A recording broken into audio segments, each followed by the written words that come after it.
땅에 지친 모든 영혼 주 예수 사랑 알게 하소서.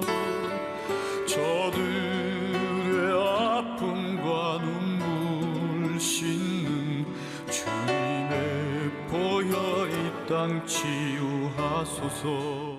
사람은 살면서 위기를 만나면 참 견디기 힘들어합니다. 요즘같이 이런 코로나의 그런 위기의 상황은 더욱더 우리를 불안하게 만들고 또 두려워하게 만들고 초조하게 만들고 염려, 근심, 걱정 가운데 살도록 만드는 그런 원인이 되기도 합니다.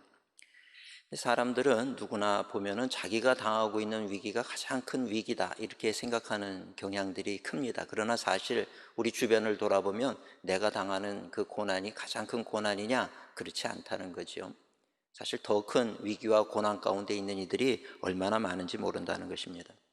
참 신기한 것 가운데 하나는 지금 당장은 내가 위기 속에서 죽을 것 같고 그래서 견디기 힘들 것 같은 그런 위기 속에서 우리가 때로는 눈물 지을 때도 많이 있지만 시간이 지나고 보면 우리가 그 위기와 그 고난의 순간, 역경의 순간들을 다 이기고 그 위기들을 잘 견뎌내고 그렇게 승리하는 모습들을 보게 된다는 거죠. 그래서 그런 걸 보면 참 인간은 약한 것 같아도 결코 약한 존재가 아니로구나 하는 것을 새삼 깨닫게 됩니다. 우리 크리스찬은 더하지요. 위기를 마주하게 될 때 빛을 발하는 존재가 바로 우리 그리스도인들이다 이렇게 얘기할 수 있습니다. 우리는 믿음으로, 신앙으로 이겨나갈 수 있기 때문에 그렇습니다. 일반인들과 행동하는 방식이 다릅니다. 기품이 있지요. 요동하지 않습니다. 그것이 우리 크리스찬들의 위기를 대처하는 방식이다라고 하는 것입니다. 그런데 그럴 수 있는 이유는 무엇이냐? 하나님이 우리와 함께 하신다는 분명한 믿음이 있기 때문에 그렇다는 것입니다. 오늘 우리가 읽은 본문 말씀은 요셉의 이야기입니다. 우리가 잘 아는 이야기죠. 요셉은 야곱의 11번째 아들로 그렇게 출생을 했습니다. 그래서 아버지의 각별한 사랑을 받았어요. 아버지의 각별한 사랑을 받다 보니까 형들의 시기와 질투를 사게 되는 거죠. 그래서 어느 날 심부름 온 그 요셉을 잡아다가 미디안 상인들에게 노예로 팔아버립니다. 그리고 아버지에게는 짐승에 의해서 죽었습니다 이렇게 거짓 보고를 하게 되는 거죠.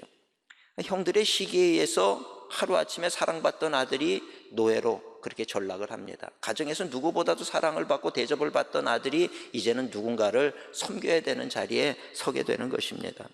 보통의 경우에는 이런 상황을 맞이하게 되면 좌절하게 되고 신세를 한탄하게 되고 자기를 팔아넘긴 그 형들에 대해서 증오하고 미워하고 이를 갈고 그러지 않겠습니까? 근데 요셉은 그러지 않았다는 거예요. 그리고 나중에 결론을 보면 이 요셉은 우리가 잘 아는 대로 애굽의 총리 대신의 자리에까지 오르게 되었다는 것입니다.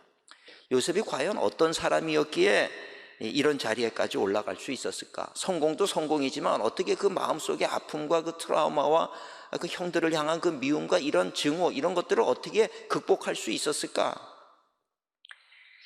이것을 참 우리는 궁금해하지 않을 수가 없다는 거죠. 요즘 코로나로 인해서 많은 사람들이 어렵다 이런 이야기들을 많이 합니다. 근데 이 요셉의 처지와 비교해 보면 우리의 힘든 것은 힘든 것도 아니라는 것입니다. 그런 점에서 우리가 요셉에게 배울 점이 많다 이렇게 이야기할 수가 있습니다. 저는 오늘 이 요셉의 이야기를 통해서 어떻게 그런 어려운 상황을 요셉은 잘 극복할 수 있었는가, 그리고 더 나아가서 하나님 앞에 존귀한 자로 서고 또 세상에서 빛나는 존재로 그렇게 살아갈 수 있었던 이유가 무엇인가. 어찌 보면 이 요셉은 교육도 많이 받지 못한 사람이었지만 그럼에도 불구하고 세상 사람들과 경쟁했을 때 세상 사람들을 능가하는, 그리고 세상 사람들에게 좋은 그런 영향력을 미치는 존재로 그렇게 살아갈 수 있었던 이유가 도대체 무엇인가라고 하는 거죠. 오늘 두 가지 말씀, 그 요셉의 무기라고 얘기할 수 있는 두 가지 영적인 무기가 무엇이었나 잠시 생각해 보며 함께 은혜를 나누고자 합니다. 첫째로 요셉은 하나님이 인도하신다는 확신이 있었어요. 하나님의 인도하심에 대한 분명한 확신을 가졌던 사람이 이 요셉이었습니다. 이집트는 당대 최고의 나라였습니다. 당할 자가 없을 만큼 강력한 군대와 또 눈부신 문명을 가진 나라가 바로 이집트였습니다. 근데 이런 나라의 총리 대신이 되었다는 거예요. 세상적으로 볼 때 요셉이 그런 자격을 갖추었느냐? 요셉은 그런 자격을 갖추지 못했다라고 하는 것입니다. 누가 봐도 이집트 권력자들의 눈으로 이렇게 보게 될 때 요셉은 자격 미달이었어요. 절대로 총리 대신이 될 수 없었습니다. 최고의 학위를 가졌던 것도 아닙니다. 돈이 많았던 것도 아니에요. 귀족 집안의 자녀였던 것도 아닙니다. 그는 노예였고 죄수였을 뿐입니다. 근데 그런 요셉이 어떻게 그런 자리에 오를 수가 있었는가? 성경을 아무리 찾아봐도 요셉은 하나님 나로 하여금 그 이집트의 총리 대신이 되게 해 주시옵소서 기도 안 했어요. 또 내가 성공하기 위해서는 내가 누구보다도 노력을 해야 된다. 자기 계획, 어떤 자기 개발을 할 수 있는 그런 계획을 세워놓고 그 목표를 향해서 도전하고 그러지 않았다는 거예요.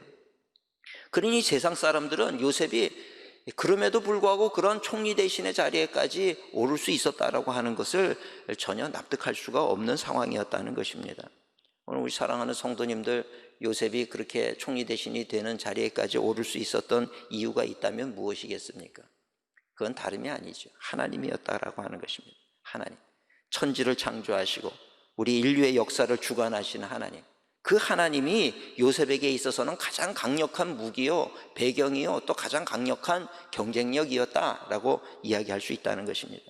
세상 사람들은 이 세상을 이기려고 그러면 경쟁력을 갖춰야 되는데 그 경쟁력은 학력이다. 학력을 갖춰야 된다. 학위가 있어야 된다. 더 많이 공부해야 된다. 더 많이 배워야 된다. 어떤 사람들은 아니다. 권력이 있어야 된다. 권력을 잡아야 된다. 수단 방법을 가리지 말고 권력을 잡아야 된다. 집안 배경이 있어야 된다. 돈이 있어야 된다. 경제력이 중요하다. 뭐 별별 얘기들을 다 하면서 그런 것들을 우리가 세상을 이길 수 있는 경쟁력이라고 이야기한다는 거예요. 근데 그럼에도 불구하고 요셉에게 있어서 경쟁력은 무엇이었는가? 요셉은 세상 사람들이 말하는 그런 것들을 아무것도 가진 것이 없었다라고 하는 것입니다.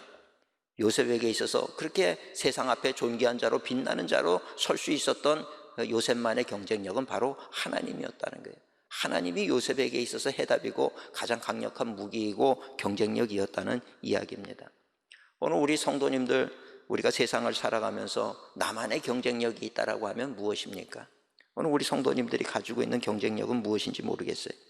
세상 사람들이 추구하는 것들 어찌 보면 참 매력적으로 보여요. 돈이라는 것도 매력적으로 보이고 권력이라는 것도 매력적으로 보이고 또 무슨 성공이라고 하는 것도 매력적으로 보이고 그걸 위해서 인간관계를 넓게 이렇게 갖는 것, 그런 것들도 다 매력적인 것으로 그렇게 보인다라고 하는 것입니다. 그렇지만 그런 것들이 결코 하나님을 이길 수는 없다라고 하는 거예요. 우리의 경쟁력, 오늘 우리 성도님들의 경쟁력은 살아계신 하나님이 경쟁력이 되시기를 주님의 이름으로 축원을 드립니다. 제가 늘 말씀드리지만 마태복음 10장 29절의 말씀입니다. 참새 한 마리도 하나님이 허락하지 않으면 땅에 떨어지지 않는다. 요셉에게는 이 믿음이 있었다는 거예요. 이 확신이 있었어요. 그러니까 자신이 형들에 의해 노예로 팔려갔지만 이 모든 것도 형들이 그런 것이 아니다라고 하는 것을 요셉은 알고 있었어요. 참새 한 마리도 하나님이 허락하지 않으면 땅에 떨어지지 않아요. 내가 이렇게 형들에 의해서 노예로 팔려가지만 이것도 결코 우연은 아니다, 이런 마음이 있었다는 것입니다. 사람이 평상시에 좋은 환경 속에 있을 때는 믿음을 잘 가져요. 내 믿음이 대단한 것 같고 정금 같은 믿음인 것 같고, 그러나 위기의 순간을 맞아보면 내 믿음이 진짜였는지 아닌지가 드러나게 된다라고 하는 것입니다. 요셉에게는 좋은 환경 속에서도 그랬지만 어려운 환경 속에 있을 때 오히려 더 하나님을 의지함으로 자신의 믿음이 진짜였다라고 하는 것을 증명해낸 사람이 바로 요셉이었다는 이야기입니다. 그 증거가 창세기 45장 5절에 보면 나와 있어요.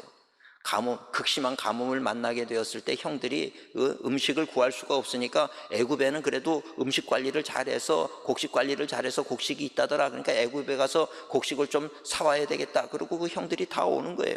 와가지고 보니까 요셉, 자기네들이 그렇게 증오하고 팔아넘겼던, 노예로 팔아먹었던 그 요셉이 애굽의 총리 대신이 되어 있는 걸 보니 얼마나 놀라겠습니까? 두렵지요. 염려가 되는 거예요. 걱정이 되는 거예요. 그렇지 않겠습니까? 그런데 그런 형들을 보면서 창세기 45장 5절에 요셉은 이렇게 얘기합니다. 당신들이 나를 이곳에 팔았다고 해서 근심하지 마소서, 한탄하지 마소서. 하나님이 생명을 구하시려고 나를 당신들보다 먼저 보내셨나이다. 이렇게 고백을 하고 있는 이 요셉의 모습을 봅니다. 또 45장 8절에 보니까 그런즉 나를 이리로 보낸 이는 당신들이 아니요 하나님이시다. 이렇게 고백하는 거예요. 당신들에 의해서 온 것 같아도, 당신들의 계획에 의해서 이렇게 된 것 같아도 당신들의 계획이 아니라는 이야기입니다. 하나님이 계획하셨고 하나님이 인도하셨다. 그러니 당신들은 죄책감 갖지 말아라. 참새 한 마리도 하나님이 허락하지 않으면 땅에 떨어지지 않습니다. 이 얘기를 하는 거죠. 요즘 많은 사람들 코로나 때문에 망하게 되었다라고 생각을 합니다. 모든 것이 끝났다라고 생각을 하고 두려워하고 염려하는 사람들이 많이 있습니다. 세상 사람들은 미래가 어떻게 될지 몰라요. 불확실하기 때문에 두려운 마음이 드는 거죠. 오늘 우리 크리스찬들은 어떻습니까? 우리도 마찬가지예요. 미래를 알지 못하니 두렵습니다. 그러나 우리가 아는 한 가지가 있지요. 역사를 주관하시는 분은 하나님이시다라고 하는 것을 우리는 안다는 거예요. 하나님이 내 삶을 지금까지 인도해 오신 것처럼 앞으로도 인도하실 것이다. 이것 한 가지만큼은 우리가 분명히 아는 사실이 아니냐 이 말이죠. 그렇기 때문에 하나님을 믿는 자에게 합력하여 모든 것을 선이 되게 하시는 하나님이신데, 그 하나님을 내가 진짜 신뢰하고 의지한다라고 하면 우리가 미래가 어떻게 펼쳐지든, 우리가 그 미래를 알지는 못하지만 그러나 그 상황에 대해서 우리가 두려워할 이유가 없다라고 하는 것입니다. 성경에는 많은 믿음의 사람들을 소개하고 있어요. 근데 이들은 모두가 가만히 보면 세상 사람들이 원하는 그런 조건과 자격을 갖추지 못한 사람들이에요. 위대한 왕이 되었던 다윗을 보세요. 그 집안이 대단했느냐? 그렇지 않았다는 것입니다. 그는 그저 아무도 주목해 보지 않는 목동에 지날 뿐이었다라고 하는 거죠. 목동이었습니다. 기도원도 평범했던 사람입니다. 예수님의 제자들도 대단한 학력을 가졌던 사람들이 아니라 다 갈릴리 바다에서 그물을 던지던 어부였다라고 하는 것입니다. 그런데 특이한 건 뭐냐? 이들은 세상 사람들이 이룰 수 없는 놀라운 일들을 행했다는 거예요. 기적을 행하는 자들이 되었다라고 하는 것입니다. 그 비결이 무엇이냐? 이런 질문에 대해서 성경은 한마디로 대답을 합니다. 그들이 그렇게 놀라운 기적을 행하고 그렇게 놀라운 일을 할 수 있었던 이유는 바로 그들에게 하나님이 함께 하셨기 때문이라는 이야기입니다. 그렇다면 오늘 우리가 세상을 살면서 가장 중요한 것이 무엇입니까? 누군가로부터 이런 질문을 받게 되어졌을 때 우리가 대답해야 되는 것은 무엇입니까? 돈입니다, 권력입니다, 학력입니다, 집안 배경입니다, 이런 얘기를 해서는 안 된다는 거예요. 오늘 우리 사랑하는 성도님들, 우리가 세상을 사는 데 있어서 가장 중요한 한 가지를 얘기해라. 누군가 우리에게 그렇게 요구한다라고 하면 나에게는 하나님 한 분이면 족합니다. 이렇게 답할 수 있는 오늘 우리 일상광림교회 성도님들이 되시기를 주님의 이름으로 축원을 드립니다. 하나님이 허락하지 않으면 참새 한 마리도 땅에 떨어지지 않는 거예요. 하나님이 닫으시면 열 자가 없고 하나님이 여시면 닫을 자가 없는 것입니다. 이 믿음을 가지고 세상을 사는 사람은 세상을 살면서 어떤 고난과 어려움이 닥쳐온다 할지라도 우리는 하나님의 도우심으로 인해 넉넉히 승리하게 되는 줄로 믿습니다. 코로나의 위기, 왜 우리에게 주셨을까? 코로나의 위기를 왜 우리에게 주셨겠습니까? 참새 한 마리도 하나님이 허락하지 않으면 땅에 떨어지지 않는다 그랬는데, 그렇다라고 하면 이 코로나의 위기도 결코 우연은 아니라는 거예요. 왜 우리에게 이 위기를 주셨습니까? 그래서 왜 우리로 하여금 예배 드리는 것조차 이렇게 마음껏 예배를 못 드리고 다 흩어지게 만들고 가정에서 예배를 드리게 하시는 그 이유가 도대체 무엇입니까? 아마도 하나님은 이런 위기 속에서 우리로 하여금 하나님이 정답이라고 하는 것을 다시금 각인시키기 위함은 아니었을까?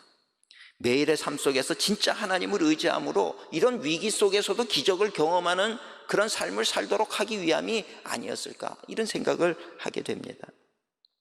우리 사랑하는 성도님들, 우리가 살다 보면 이런 상황, 이런 저런 형편, 여러 가지 상황 속에 우리가 처하게 될 때가 많이 있지요. 그러나 이러든 저러든 어떤 곳에 있든 우리에게 있어서 해답은 하나님 한 분이시라고 하는 것을 분명히 기억하시는 우리 성도님들이 되시기를 주님의 이름으로 축원을 드립니다. 두 번째로 요셉의 강력한 영적 무기는 바로 거룩이었습니다. 거룩. 요셉의 가장 강력한 영적 무기, 거룩이지요. 요셉을 이야기할 때 제일 먼저 떠오르는 것이 있어요. 그 보디발, 주인인 보디발의 아내가 유혹을 했다. 이 얘기 우리가 잘 알죠. 당시 노예는 생명을 보장받을 수 있는 존재가 아니었어요. 그냥 죽어도 그걸 가지고 뭐 살인죄나 이런 것을 적용을 시키는 그런 대상이 아니었어요. 주인이 죽이면 억울하다고 항변할 수 없는 것이 노예였다라고 하는 것입니다. 그런데 어느 날 그 주인인 보디발의 아내가 요셉을, 젊은 청년 요셉을 유혹하는 거예요. 이것이 오늘 읽은 본문의 내용입니다. 근데 이 상황이 그저 뭐 누가 유혹하면 안 됩니다, 그러면 될 것 같지만 그런 상황이 아니라는 거예요. 그 당시 노예의 처지, 노예의 지위, 이런 것을 생각할 때 지금 이런 유혹을 내가 거절한다라고 하는 것은 곧 내가 죽겠다라고 하는 것, 차라리 죽음을 선택하겠습니다 라고 하는 그런 이야기와 다르지 않다라고 하는 것입니다. 그렇다고 해서 내가 지금 노예의 신분으로 어떻게 하겠습니까? 뭐 주인의 아내가 유혹을 하면 내가 지금 무슨 힘이 있습니까? 그리고 슬쩍 타협을 하면서 생명도 보존하고 오히려 그런 기회를 통해서 오히려 내가 더 세상적인 그런 편안함을 얻을 수도 있고 대접을 더 받을 수도 있는 그런 상황이었다는 것입니다.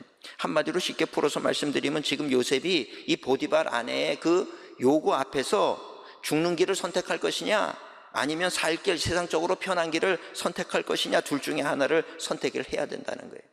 하나님을 모르는 사람들이라면 고민할 필요도 없이 두 번째를 선택할 거예요. 너 죽는 문제인데 뭘 그걸 가지고 고민을 하느냐? 네가 무슨 힘이 있느냐? 지금 이런 상황 속에서는 어쩔 수가 없지 않느냐? 그러면서 그 세상과 그 보디발의 아내와 타협을 할 수밖에 없는 그런 길을 선택할 것입니다. 그러나 요셉의 선택은 세상 사람들의 선택한 것처럼 그런 선택을 할 수가 없다는 거예요. 왜 그렇습니까? 요셉은 하나님이 살아계시다라고 하는 것을 누구보다 잘 알고 있었기 때문이라는 것입니다. 그래서 9절 말씀에 요셉은 그런 보디발의 아내, 자기를 유혹하는 보디발의 아내를 향해서 이렇게 얘기합니다. 내가 어찌 이 큰 악을 행하여 하나님께 죄를 지으리까? 차라리 죽는 게 낫다는 거예요. 하나님 앞에 내가 이런 큰 죄를 지을 수가 없습니다. 요셉의 강력한 무기는 바로 이런 세상과 타협하지 않는 거룩함이었다라고 하는 것입니다. 세상에서는 다 좋은 게 좋다는 식으로 살아요. 그저 되는 대로 살자, 물 흘러가는 대로 사는 것이 세상의 이치를 따라가는 것이다, 대세를 따르자, 뭐 이런 얘기를 합니다.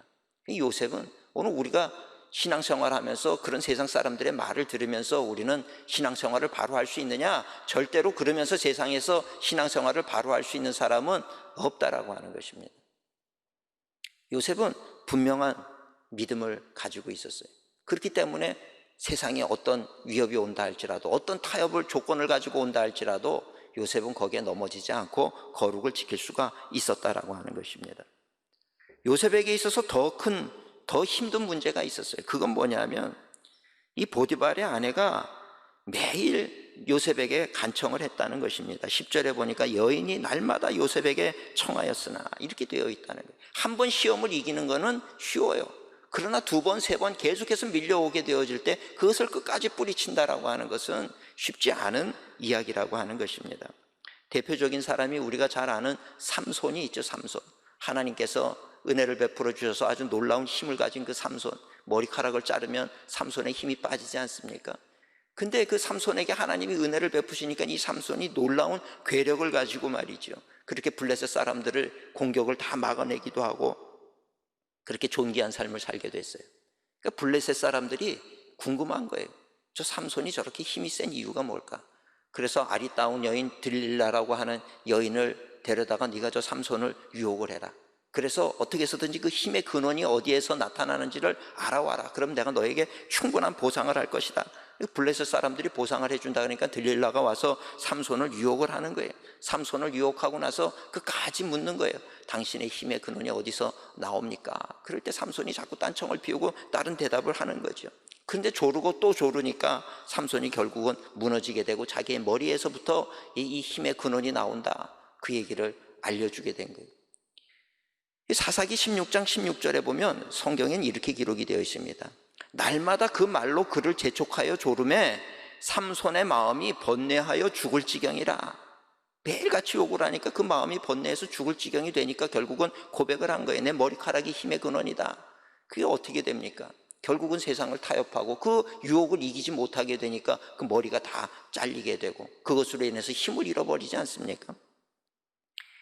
요셉은 삼손과 달랐다는 거예요. 계속되는 이 끈질긴 보디발 아내의 요구에도 요셉은 타협하지 않았다는 것입니다. 어찌 보면 이 요셉의 이런 단호한 태도가 세상 사람들의 눈에는 어떻게 보일까요? 융통성도 없어 보이는 거예요. 사회생활도 잘 못하는 것처럼 보여요. 그래가지고 세상을 어떻게 살아가려 그러냐, 좀 구렁이 담 넘어가듯이 좋은 게 좋은 거라는 식으로 살아야 되는 거 아니냐. 이 세상 사람들 눈에는 그런 요셉의 모습이 참 죽음을 자초하는 모습으로 보였을 겁니다. 어리석다라고 얘기할 수 있었을 거예요. 그런데 이런 요셉의 태도를 영적인 눈으로 바라보게 되어질 때는 어떠냐라고 하는 거예요. 영적인 눈으로 지금 요셉의 태도를 바라보게 될 때 이것은 보디발 아내의 유혹이 아니라 하나님이 요셉을 시험하는 과정이라고 하는 것을 우리는 보게 된다라고 하는 것입니다. 이런 상황 속에서, 이런 어쩔 수 없는 상황 속에서 요셉은 어떻게 처신하는가? 영적인 눈을 열고 보니까 하나님의 인도하심과 하나님의 계획이 보이는 거예요. 넘어질 수가 없는 거죠. 오늘 우리 성도님들 세상과 타협해야 할 일이 생기게 되어졌을 때, 그때 그 상황이 지금 내가 죽느냐 사느냐의 상황이라고 보지 마세요. 세상에서는 그렇게 볼지 모르지만 영적인 눈을 열어서 그 상황을 보게 되어졌을 때 그 상황은 지금 하나님이 나를 시험하는 상황이다 라고 하는 것을 분명히 볼 수 있는 우리 성도님들이 되시기를 주님의 이름으로 축원을 드립니다. 그래서 그런 상황임을 알고 타협하지 않고 이기게 되어질 때 하나님은 요셉으로 하여금 이 시험의 과정을 통과한 이 요셉을 존귀한 자리에 세우게 되더라는 이야기입니다.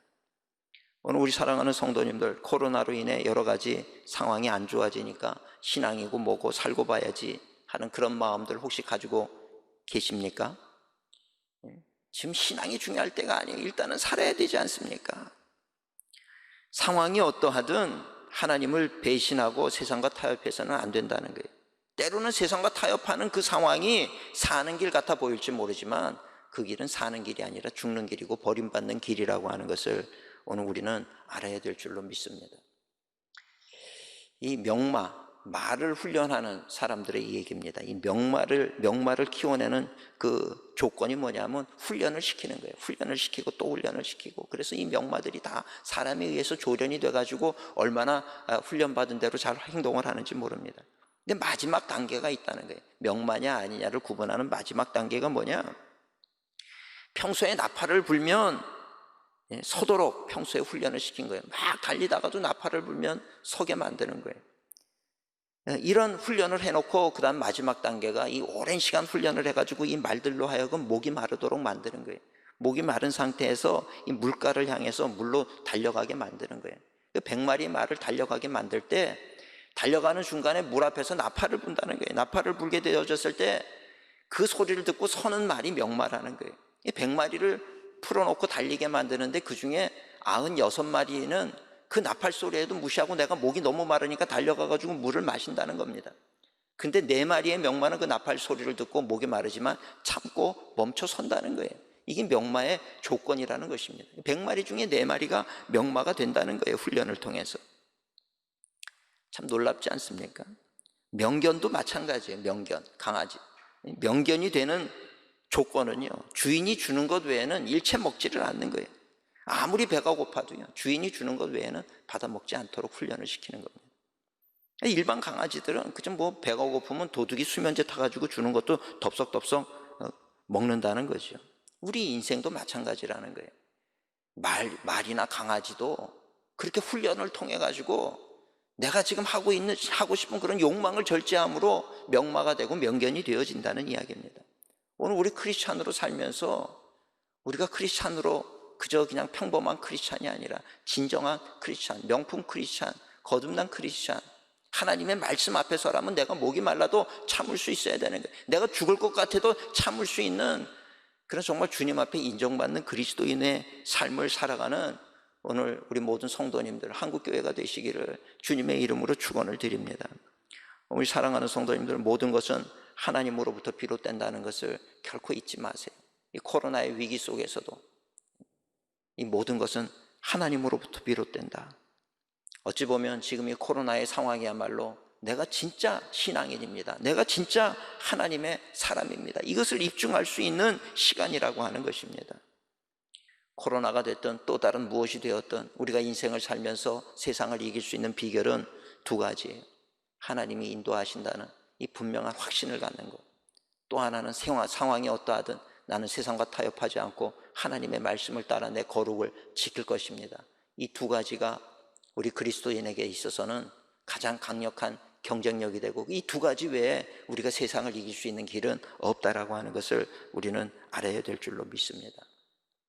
여러 가지 상황이 또 앞으로 어떻게 펼쳐질지 모르지만 오늘 우리 사랑하는 성도님들, 하나님이 내 삶을 지금까지도 인도해 오셨고 이분이 앞으로의 내 삶도 인도하실 것이다.